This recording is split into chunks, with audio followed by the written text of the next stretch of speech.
దేశంలో ఎవరి పనులు వాళ్ళు చేసుకుంటున్నారు.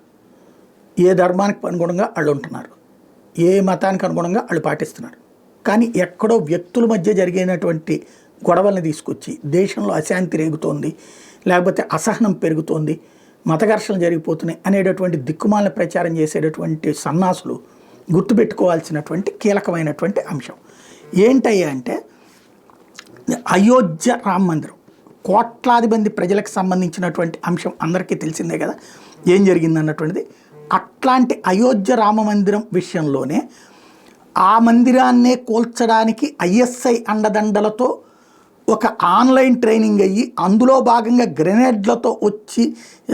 గ్రెనేడ్లతో దొరికిపోయినటువంటి అబ్దుల్ రెహమాన్ ప్రస్తుతం వాడు దర్జాగా తిరుగుతున్నాడు. కోర్టుకు తీసుకెళ్లారు.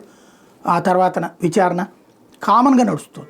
అదే పాకిస్తాన్లో అయితే ఏం జరిగింది, ఎన్కౌంటర్ ఏది పోలీసులు కాల్చడంగా జనం అక్కడ దైవ దూషణ పేరుతో దాడులు చేసి చంపేసినటువంటి సంఘటనలు, తలకాయలు పగలగొట్టి చంపేసినటువంటి సంఘటనలు, కొట్టి చంపేసినటువంటి సంఘటనలు. అక్కడేంటి, ఒక దైవ దూషణకి పాల్పడ్డారు. ఆ దైవ దూషణ కూడా ఏం లేదు, అక్కడ ఉన్నటువంటి వేరే వాళ్ళకి సంబంధించినటువంటి ఇంటి దగ్గర వీళ్ళ మతానికి సంబంధించినటువంటి ఒకటి జెండాను ఏదో పెడతారు, అది తీయగానే అదిగో నువ్వు దైవద్రోహం చేసావని చెప్పేసి కొట్టి చంపేస్తున్నటువంటి పరిస్థితి.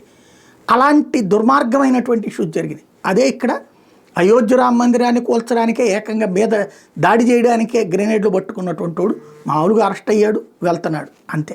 ఇదే తేడా ఇండియాకి. ఇదేమి తప్పు అంటలేదు నేను, చట్టబద్ధంగానే జరుగుతుంది. ఇక్కడేం కొట్టి చంపాలని నేను కూడా చెప్పట్లేదు.